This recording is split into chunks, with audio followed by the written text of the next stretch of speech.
All right, so we're going to be talking about repeated measures and randomized block designs. Before we do that, let's go ahead and take a look at what we have done so far.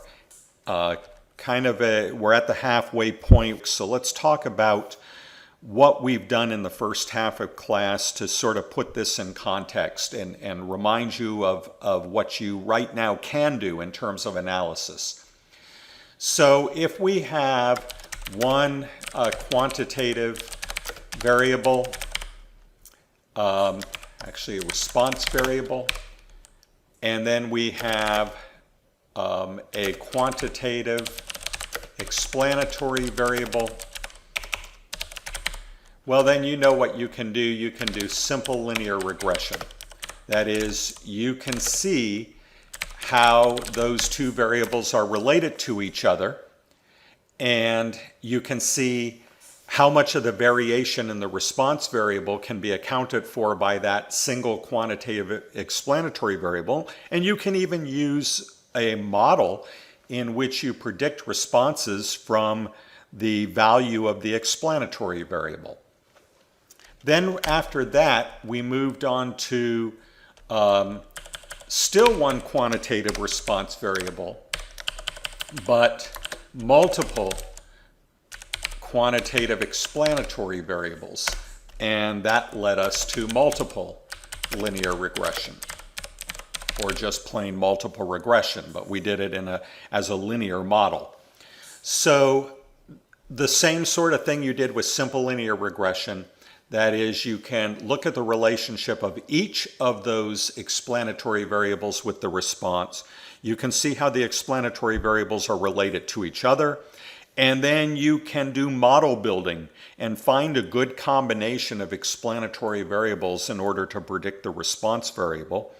And you can tell us how much of the variation in the response variable is explained by or accounted for by those multiple explanatory variables. And as with simple linear regression, you can predict a response based upon the model you create from those quantitative explanatory variables.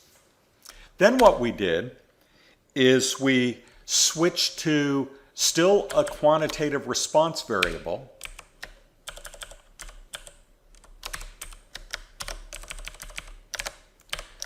but then a categorical explanatory variable.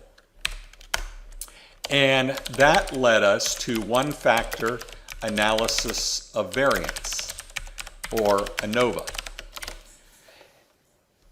And I try to show you that the analysis of variance we do with a categorical explanatory variable is no different than what we do when we have quantitative explanatory variables.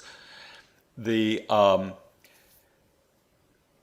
approach that I used when I did the monster study showed you how you actually can do this as a multiple linear regression.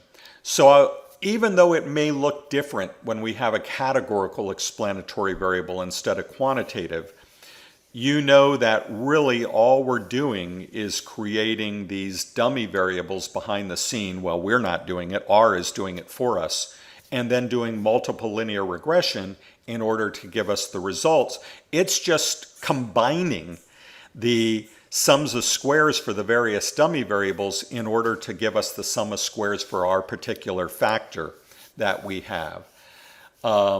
So one factor analysis of variance, the factor, of course, is the categorical explanatory variable. And then we're analyzing the variance in the quantitative response variable. And then we went from there to two categorical explanatory variables.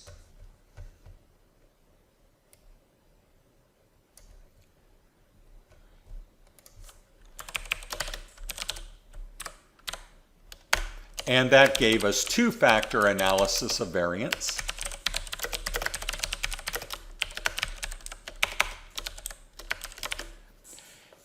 And there, of course, we had to consider, like we did when we had multiple linear regression, we had to consider whether there was an interaction among those factors in terms of their effect on the response variable.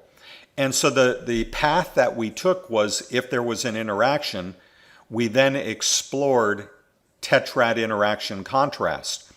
If, however, there was no interaction, then we went on to the main effects of each one of those two factors individually. So that is how we would analyze both with and without interaction of among two factors when we have two factors. In both the one quantitative response variable with one categorical explanatory variable and the one quantitative response variable with two categorical explanatory variables, in both cases, the individuals in each of the conditions are independent of those in other conditions. That is, if you think about it, let's take the note-taking study that you're now familiar with. In that note-taking study, every individual had only one kind of lecture, either organized or disorganized, and one kind of note-taking, outline, linear, or matrix. So we ended up with 6 different conditions when you took all the combinations of 3 types of note-taking and 2 types of lectures. And the individuals in our experiment were all assigned to just one of those 6 possible conditions. Okay, so if you had a person that was taking matrix notes in an organized lecture condition, that was the only lecture condition they were in and the only kind of matrix notes that they were taking. So what we're going to switch to now is when that's not the case, when in fact individuals are in more than one condition or being measured more than once. And so that is what we're going to do when we get to the repeated measures design, starting off with this simple case of the pre-post design. This is actually a review because we encountered the pre-post design when we were in our first statistics course. What we didn't tell you then was this is actually a special case of repeated measures. We look at repeated measures as the name implies, repeated measurement. Okay? And so you might already anticipate, spoiler alert here, after we do the pre-post design, we're going to talk about what if you have pre, post, and follow-up, or what about if you have 2 pre's and then 3 post or 3 follow-ups. So you could measure repeatedly, not just twice. But in EDRM 710, when we were just learning this, we only measured twice. So let's use that as an introduction to repeated measures. Let's review the pre-post design.